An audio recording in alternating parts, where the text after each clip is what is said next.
lighters. Joe say you got it on the page. Not Joe coming Joe, on here trying to promote. we just had a 2-day conversation about protecting Black creatives. Please. I know that's hilarious. Yeah. Now I know that's hilarious. Hello? Yo. Yes. So. Y'all know niggas gonna steal from niggas. I don't know what you talking about. Like, come on, isn't it called like proximity violence or something like that? I heard that yesterday. Hey, niggas is always gonna steal from niggas. It's more about the creator, and I know you about to end this room, so I don't want to get on this too long. No. I'm glad you're here. But it's more about the creator not focusing on their idea being stolen. Like, it's more about, it's a bad thing if it's not being stolen. Like, you have to change your perspective on your ideas being stolen. That's going to happen 20 million times if you're successful. Exactly. Y'all niggas wasting money on Plan B's and abortion. Which is why I keep telling you, Tyler, Just have your baby. Yeah, Tyler, just shut up, please. No, y'all Rhea, niggas crazy. Yeah, ignore him right now because I'm trying to really have a conversation. And Yeah, I'm glad that Joe's here conversation for the 5 seconds that Joe is here because I wasn't expecting him to come. But go ahead, Six.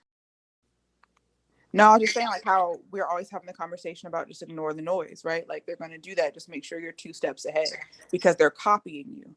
So they don't have an original direction. They're waiting to see where you go. So they're following you through one door, go through another door, get to the end of the door, go through the window. All they can do is follow you. Make sure you're going somewhere.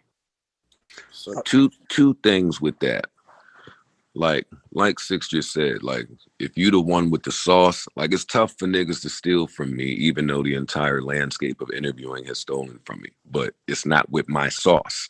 So it's not exactly the same, number one.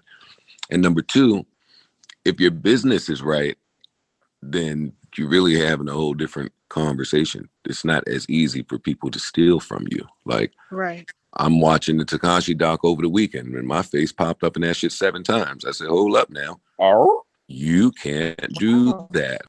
Oh, wow. I'm calling Viacom.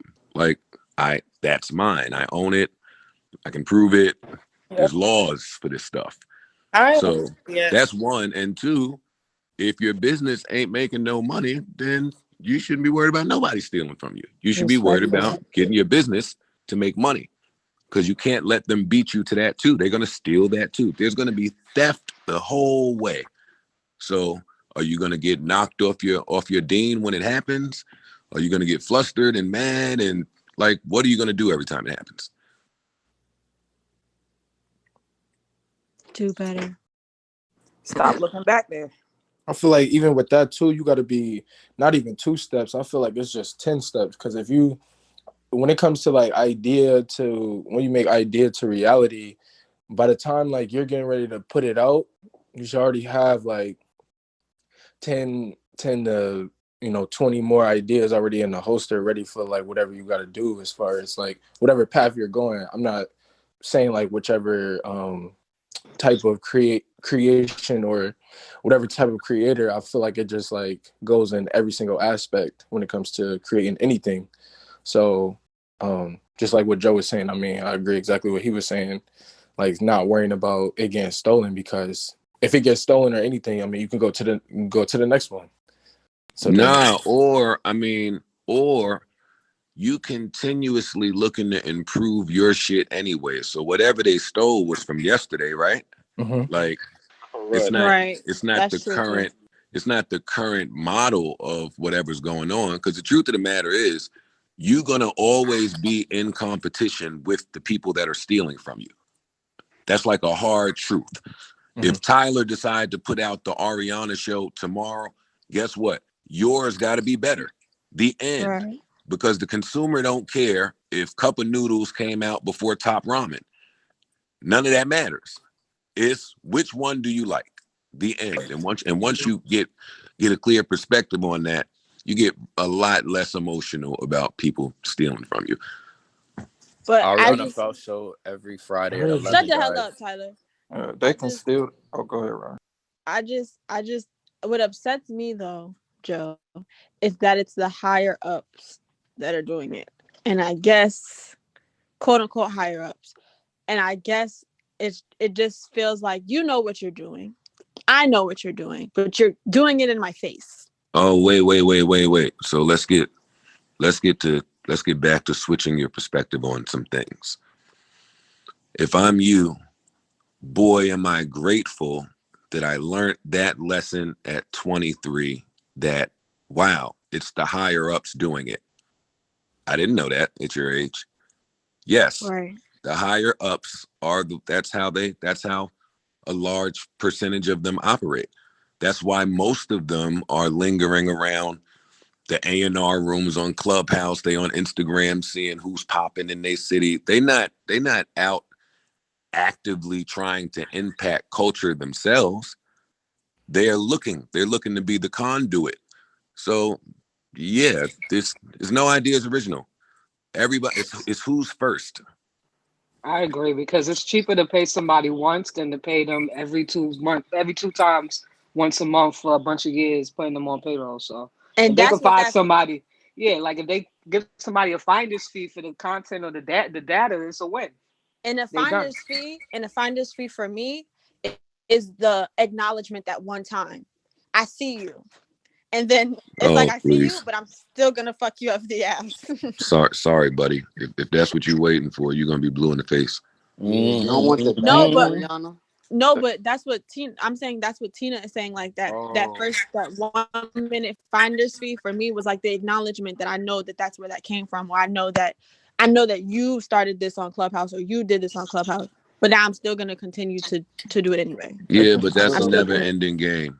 Like, is the acknowledgement going to prevent you from getting to where you're going? Do you need somebody to be like?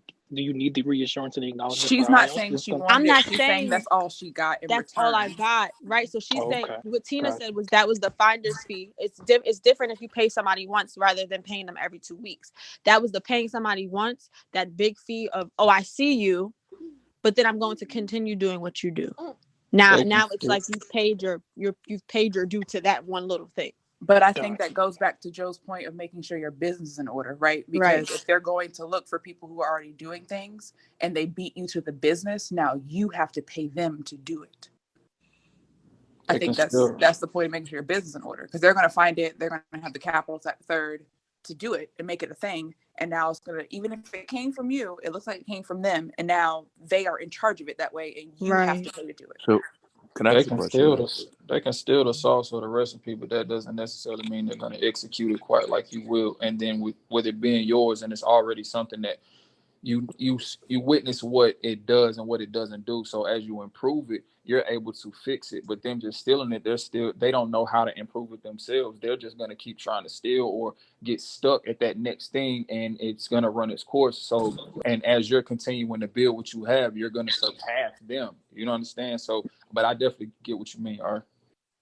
That goes back to what I was saying yesterday, where I'm just going to keep on creating shit. I don't even care. Like, I'm just going to keep on creating. But I do understand what Six is saying with protecting your shit, shit like that. But I'm definitely going to keep on creating. Yeah, but there's protection. There's protection in that. There's protection in the confidence and knowing that you can just create something new every hour if you feel like. All right. Do you guys think that there's a thing like, history repeats itself? You think that they'll consider stealing if it's changing as the generations are getting older, or what do you guys think? Niggas gonna always steal. Period. Yeah, I feel the like American way. Generation. I think the better thing to do is, instead of talking about what you're going to do, and it goes to Joe's point, is I think it's best that if you are going to do something, if you are going to create, just make sure you have the business beforehand. Understand the business beforehand, before you jump in. So then you don't have to worry about if someone steals, because we all know they're going to. You just make sure that you already a step ahead by having your business in order before you even get into the creative process, on your name, on your content, on everything that you're supposed to own, so that when you have a situation like what Joe was saying with the Tekashi doc, wait, why am I in the 7 times? And no one advised, or no one came to me first and asked me if that was okay. So it's just a matter of owning everything that is you and who you are and what you are before you ever actually get into the business of this entertainment industry, because you know that they're going to steal it at every which way and point. Yeah, them niggas had me in there bigging them up. I was wilding. Oh, whoa. Yeah. Oh yeah, I'm about to watch that shit right now. Nah, they went crazy in here, man. They went crazy. I damn near started crying in the house. I mean, but listen, but they cleaned it up in the next episode where I wasn't bigging them up, but it was like, damn, so you're gonna steal from me to clean it up. You're gonna steal from me to clean up the fuck up. Far back. They went mad far back then. Nah, Joe, they gotta do the timeline. Yeah. They went mad far back. Yeah, nah, they did. They did. They bugged out. Cool doc, okay, though. so to some I think things it was cool overall, Joe. You said cool doc. Yeah, I really, really enjoyed it. I did. Did you see the one on Hulu, Joe? I saw them both. This soundbite about to be crazy. I'm gonna go on the podcast and say it. Watching it, I see how anybody could have very easily been him. Yeah. Now I don't agree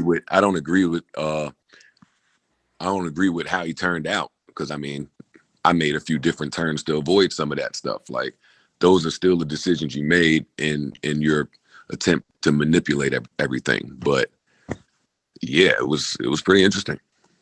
Like, his dad bounced mad early. His dad didn't give a fuck about mom. His dad got on heroin. Like, a lot of us got that story where dad left, got on drugs, blah, blah, blah, blah, blah. And then what happened from there? This nigga was poor. Whole family was poor. No access to nothing. Fucking sleeping on a floor. Nobody could speak English. Fucking this kid was like, I could see how I could see why he's doing this stuff now. Like, it's like a suicide. His father left. Well, this is on Showtime. Yeah, it's on Showtime. There's one on Hulu that's 90 minutes. Yeah, it's not an ad, and there's one on Showtime that's 3 parts. And outside of the weird shit they do where they're trying to build like a super villain, that's real weird. But outside of that, it's pretty good. But also, I think that this is going to be people's marketing strategies now, because that CJ guy, they're chewing his ass apart right now. Because everybody's on guard, bro. I mean, at least CJ not antagonizing it and like, you know, like fixing up, they're making people feel a certain way. CJ is not taking it on.